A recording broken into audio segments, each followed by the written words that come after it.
Hi there, and welcome back to the Energy Sector Heroes podcast. My name is Michelle Fraser, and every week I will speak with incredible people who share their lessons, experiences, and stories from their time spent in the energy sector. Hi there, and welcome back again to this week's episode. If you're new to the show, please take a second to subscribe and even consider sharing the show with just one other person. This week I am joined by Goran Pavlović. Goran has over 25 years experience in the oil and gas industry, IT and banking. Goran, would you like to introduce yourself, please? Yeah, thank you, Michelle. First of all, let me say that I really appreciate that you invited me to this podcast. So basically, as you mentioned, I have like 30 years of experience. Almost said 30 years of life, but no, it's experience, unfortunately, as well. So I started in the banking business. I'm actually an IT engineer. I started in the IT and then working there for some 13 and a half years, and then for 15 years in the gas and oil. Not only in the IT, but also in the transformation of the part of the finance, which was actually accounting and tax, to the modern shared service center. And then I was running or heading also several different organizations like investment, ASM, drilling and maintenance company, etc. So different various experience and different industries, which is always good because it's always good when you try to compare some things and something that you think that is easy and that is understandable and that you can easily implement it, what you implemented somewhere else, and then you start to realize that it's not so easy sometimes and that there are differences. And also at the end, it's not a bad idea. It takes some time to explain to all of the stakeholders, to the peers, to the bosses, to all the participated employees, that when you want to do something, it will really kind of add value. So I'm glad that I'm here and that I have the opportunity to share some of these thoughts. Yeah, because the reason that I contacted you was because I think that you have an amazing, probably an ideal, or even I would go as far to say is the dream career, because you have really shifted between a lot of different industries. Giving our younger audience, what advice would you have to our younger audience on how you were able to achieve that? Well, that's an interesting question, I have to say. Somehow it was natural development. And most of the cases, it was not basically me who was asking for something new, something different. But it was mostly proposed to me, okay, can you do this now? Or can you do that now? So in my case, I wouldn't say that, kind of planning of your career is what it takes. But on the other hand, that's for sure something that's good. I have to say, sometimes I was even starting to think about how it would be good that I do something differently, and then it pops up. So I think it's always good to know where you would like to go. That's one thing. On the other hand, I would say it's also good to be open for different things. So even if the things are not going in the direction you want that it go in terms of development of your career, each opportunity that you get is a valid opportunity, and you have to carefully examine what you get with that and how you can develop. So what I can say, I was really glad because, I'm the guy who likes to do different things, different kind of things. So if I was, for instance, 30 years doing the same job, probably it would kill me. So I like changes. And that's also one of the advices that can be given is that to young generations, be open to the changes, but don't be too impatient as well. So summarizing it, plan it, but be open for different kind of opportunities and look at everything as a kind of adventure. Okay, that's really good advice. But how do you make yourself notice so you do get approached by the changes that people want to that see in you? Ha, never thought about it, to be quite honest. But I can tell you how I was approaching to the things I have to do. So it was always. I mean, maybe now today it's kind of old-fashioned approach. For us that are above 50 now. But I was really open to hear what the other side would like. Since I was working in the beginning in the IT, so this is kind of service function. So you don't have to be the smartest guy in the room. You listen, ask the question, and then try to deliver what is really needed.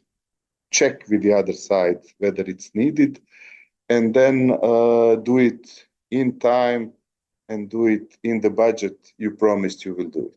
I think this was, for instance, something that made me in the first step noticed, so that I was even offered any kind of management position. This was for the beginning. And then one of the most important things, and this is what I learned when I was running the project management organization in the bank, is basically how they say in project management. There are three most important things in project management, and that's communication, communication, and communication. And I think this is valid for each position you can be put on, regardless whether it's management or specialist. Communicate, be sure that what you are doing is what is asked, or even if you are on the other side, on the side of the business, when you have to dictate the tempo, so to say, then be sure that everyone who is involved and who has to support you, that they also understand why you are doing. And then I think really, this kind of cooperation is something that can make you seen, make you be visible within the organization. At least in my case, I would really say that this was one of the most important things. Of course, as I mentioned already, the delivery, that you will not be able to do it because of this and that, and be proactive and propose what are the alternatives. So these are simple recipes, I would say. Okay. You mentioned before that you would have to be prepared for change. A lot of people don't like change. How did you manage changing and evolving in your career? Well, as I mentioned, for me, it was not so hard because I like to change.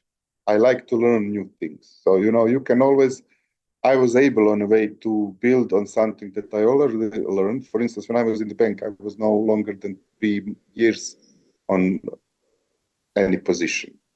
Some were even short before it was offered to do something else. And I was not doing well, on the previous position, but it was thought like, okay, you completed the task there, so let's see what's the next thing. So for me, it is good. Of course, it's a kind of stress, For me, the changes is well stress, for sure. It always, but you always have something from your previous experience that you can bring to the new position. That's also what I learned. And sometimes, even when you're a manager and you're put on something that you were never doing before, and you have a team of specialists that have the experience in it, and they know more, you can be confident that you know some things and that you had possibility to see some things that they are not aware of. So on a way, you know some blind spots that they are not aware of. And that's also something that can give you confidence and on a way decrease the level of stress that everyone has when stepping into some new environment. So that's definitely how I was dealing with this. On the other hand, as I was managing different teams, leading different teams, I was able to recognize as well when some of my team colleagues were put on different positions or they were doing some kind of changes. I was really trying to do, and that's maybe advice for anyone who will be in this position, that gathering people from different teams to the new team, somehow to be a coach to this new person, to try to put yourself in his or her shoes, to try to see what are the advantages that he or she is bringing to this position, and what are the, let's say, tabula rasa points where they can advance with some kind of education, with some kind of advices, or something else.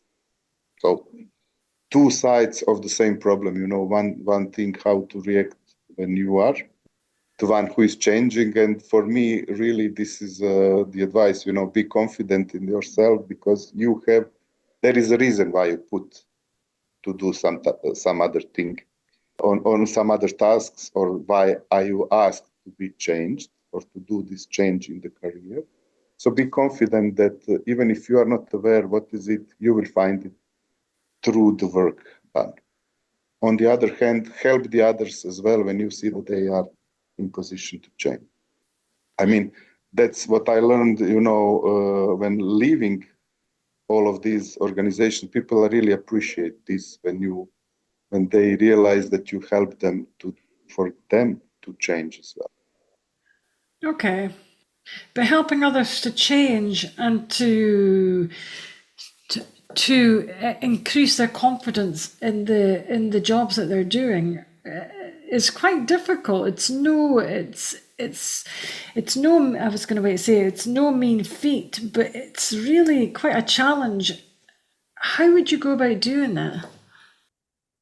I mean, now it might sound stupid, but I was maybe this is related to how I like to work, but I always organize things in more or less formal structure. So organize a kind of regular meetings when you can openly discuss the topics, when you can look at the progress of something, and if something is not progressing well, then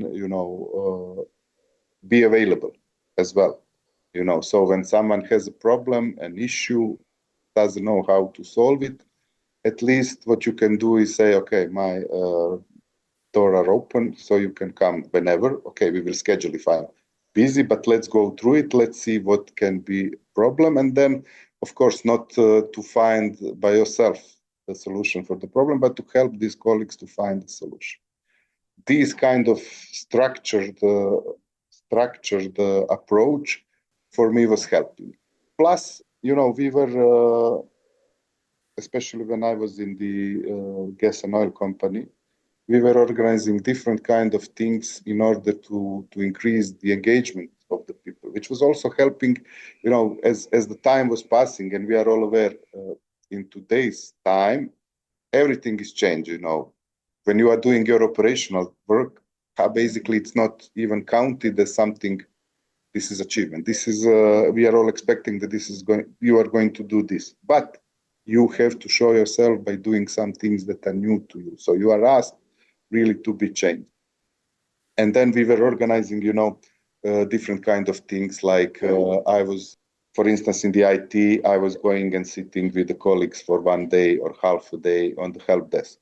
When I was in the shared service center finance, I was 1 day going and sitting with the colleagues, and they were explaining to me the processes and everything, and we were discussing how it can be improved in the AP or AR area. So this is one thing. The other thing is I pronounced like each quarter or every second month, there is a kind of coffee with CIO, and you could nominate yourself that you want to discuss on any kind of topics, like what we discussed here. Let's talk and let's see where it will go. So what is important when someone comes and when someone gives the proposal or kind of critiques what is not good and should be changed, then you really discuss it and see what has to be done, how this can be improved, and then come back with this improvement.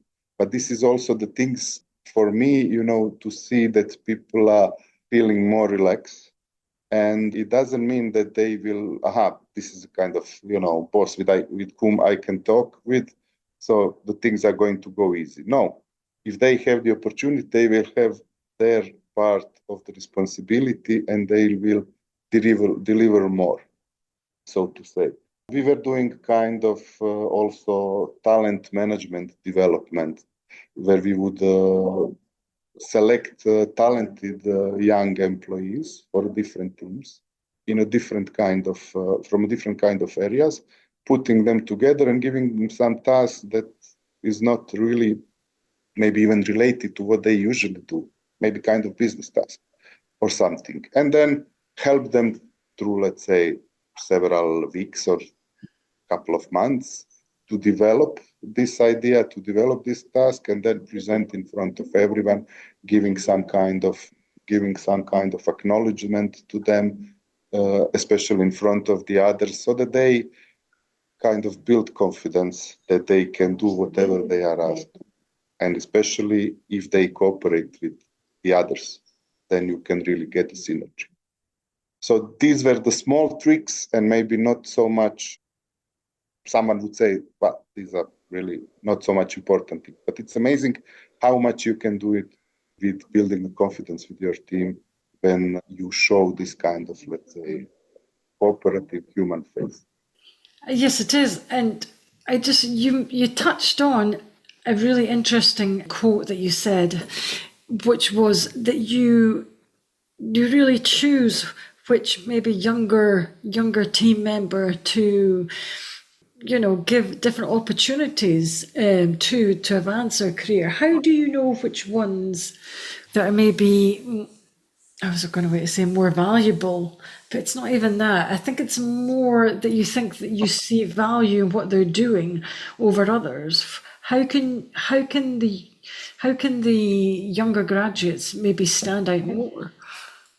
Well, I mean, when we are talking about younger graduates, it was like, they already had like 1, 2, or 3 years of experience in the same company. And what was helpful there is that was a pretty good process by the group HR. Basically, when even selecting these people, they were trying to select the best people and giving them also some kind of education in their first months, and bringing the bigger picture, not only what they were doing in their organization, but wider throughout the company.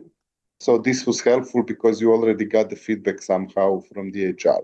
Then you have these annual cycles where you are basically evaluating the performance and other soft skills of your staff, where you are getting also the information of who is some kind of a talent. And then, of course, I had a team of managers within my team, and they were all responsible for different teams. And then we would gather and discuss all the proposals in between us, So everyone had the chance to see. I mean, the direct manager, of course, had the best opinion and the best view on some talents. But you could also see and contribute, if you are not even directly managing some of the talents, you could give your opinion, your view on it. And then at the end, it was always kind of consensus, whom we are going to select. Yeah, and that's amazing as well. So, getting back to your own career, what do you enjoy most about your current career? Well, that's an interesting question, well, I can tell you, these were some kind of, generally speaking, these were some kind of tough moments and very challenging moments, especially when I was younger, when I thought there is no way, we will do what is asked from us on time or on the quality level that was required, etc. And then being able to work hard with the teammates. And then, there were several times in my career this situation when you really feel the synergy. I mean, usually this word is used too much, to be quite honest, in several last decades. But there were times really when you see that people are ready to do something for the team or for the company, and regardless of how much effort they have to put in it, but just because, not even because this is the target or this is the goal, but because of this good feeling working in the team. These were the times when I really enjoyed the most. And later on, when you are a leader or a manager and you are able to motivate your team to function and work like this is something that you did a good job. When you are a manager, you always have some things that you like to do and some other things, like monitoring of the delivery of the task, solving issues, resolving problems that most of us don't really enjoy much. But when you are able to get to this stage, when you see that regardless of the obstacles or the communication and hard communication and everything, but you see that people are ready to contribute, this is really something. I can tell you, not to name the project, but once there was kind of end of the year, we had to do some important implementation, and I got the first information like 2 weeks before that it's probably not going to happen. And then we really said, okay, but this is not acceptable. Let's see what we can do. And managers in my team, me personally, we all involved in this task, involved everyone else, and we made the progress. And as the end of the year was approaching, we had to do the decision whether we are going to do the implementation or not. And it was like 1 or 2 days before, and we were not sure. And then some of the employees that originally were saying that there is no way we are going to do it. And they said to us, well, we heard that you are talking about maybe postponing this, and we don't know what you are talking about. We are going to do it with or without you. So now the employees really took the pace meter, so to say, and pushing us to do it. So this was really something that's, then you do know that however you push the people, however you push yourself, that this is really all the hours and nights you spend there. This is really something that is worth it. Yeah, I agree. I totally agree. So what keeps you going during the times when things are challenging? Ah, probably different kind of things depending on the situation. But this is what I explained maybe just in this previous discussion. If you have the colleagues that that you can put your confidence in them and they can put in you, then I think usually this is stronger more than any kind of push that you are getting from the top or a promise of the bonus if you deliver or something. At least this is my feeling, and you can call me stupid, but I really believe in this strength of the team. So when it is challenging, for instance, we also experienced kind of a serious cyber attack. And I can tell you that, people were really dedicated to resolve it. And this was something that is really bringing through this. And at the end, okay, everything's going to be good because, it can't be bad when people are so much dedicated. Maybe I'm exaggerating and talking all the time about this, people contribution, but it's really so, whenever I left some organization, I was, especially now when I'm getting, well, aged, so to say, I realized that the biggest value of the organization really are the people that are working. I think so too. How do you get how do you get somebody that's maybe not so involved in a project? How do you get them more involved? Because that can be quite challenging in itself.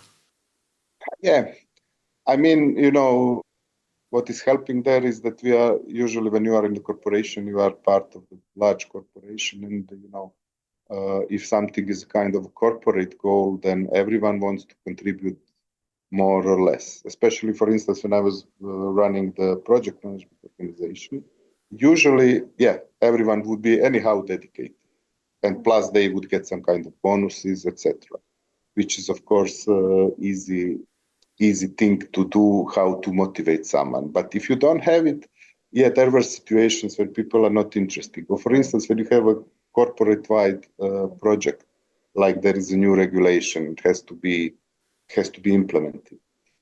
Then sometimes, there are so many different stakeholders that should be interested, but they would appreciate that someone else is doing their part of job there because they have their core work to do.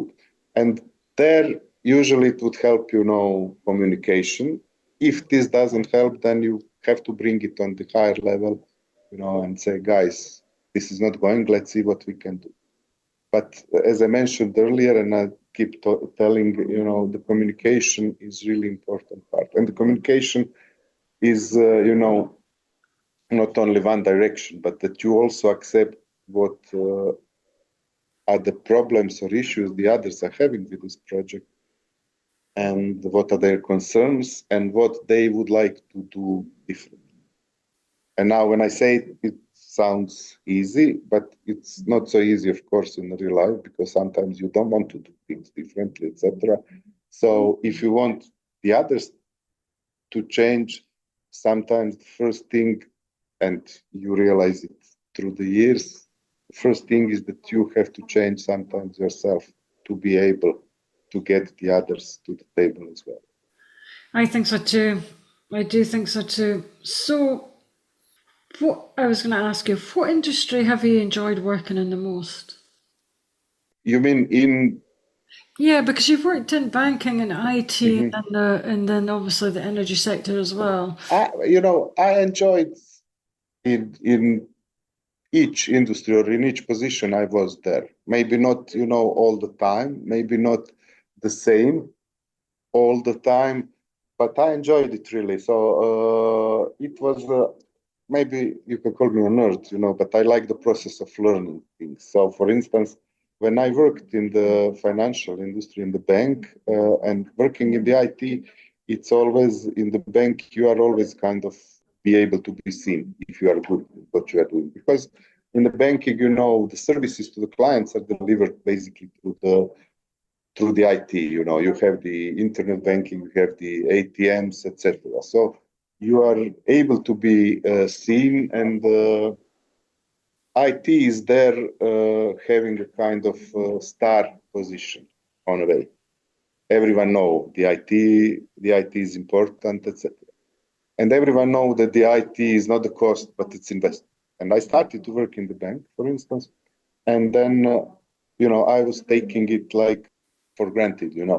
Of course the IT is an investment. When you would go to some kind of conference and they would say, IT should be treated like investment, not the cost, I thought, but who is thinking that the IT is cost? Then I moved to oil and gas, and it's a bit different position, the IT, because IT is, as one of the CEOs I had there would say, it's a small but important wheel. And that's really the case, because you have much more complex, if I can say so, technologies, since this was the vertically integrated company. So you have the upstream, you have downstream, big refineries, etc. So it is really complex, and you have a lot of engineers also on the business side, which in the bank is not the case. So you are the one who is, on a way, partially star in the banking because you understand the technology. Here, yeah, you understand some technology, but there is even more complex technology that maybe you are not so much familiar.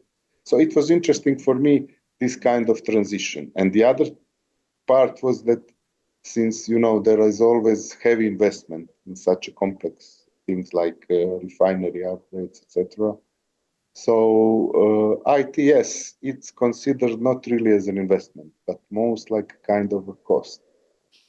And it was a transformation, which made me, first of all, sometimes even wondering, but did I do the mistake when I transitioned from banking to the energy industry? Because obviously IT is not so much important there. But then I learned, and found a way how to enjoy it there as well, and how to explain to the business that IT is also partially in this industry, also partially investment, and that we can be a partner to the businesses as well. So I would say, the bank was my, so to say, first love, because I started to work there. This was my first company I worked in. And then when I moved to the energy sector, I thought, okay, the bank it has a special place in my heart. Here I will do strictly professional. But through years, there were so many examples, of these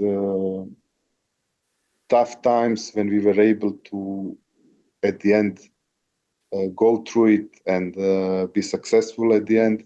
So I can say now that they are both equally, placed somewhere in the heart because I spent a lot of years there and I have a lot of good friends there even now. So I like challenges and I like to work with people. So I enjoyed, I would say, equally.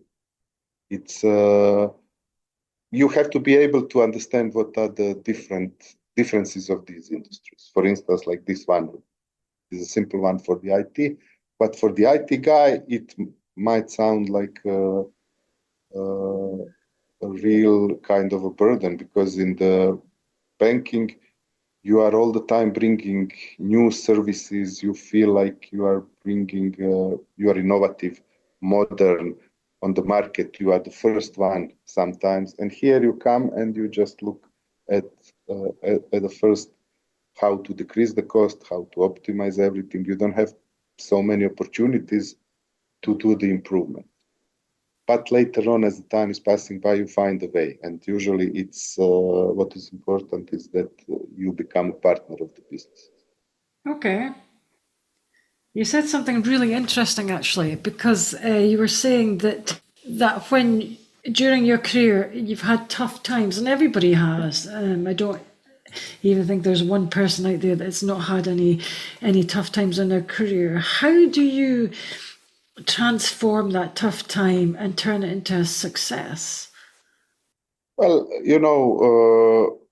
with the years, it's getting easier and easier because you saw some things, maybe it's appearing on a different aspect or there is a different visibility, but in its essence, it's the same kind of problem. So you saw this problem several times before, and you know how to resolve it. In the beginning, sometimes it's not so easy. So what I think is a good advice, maybe for the youngsters as well, is good thing is to have kind of mentor or at least mentoring figure with whom you can openly discuss some things.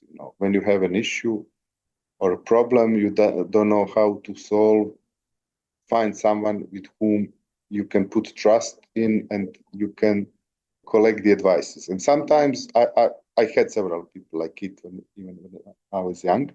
And sometimes I was not even believing in what they are saying, or I was choosing a different path.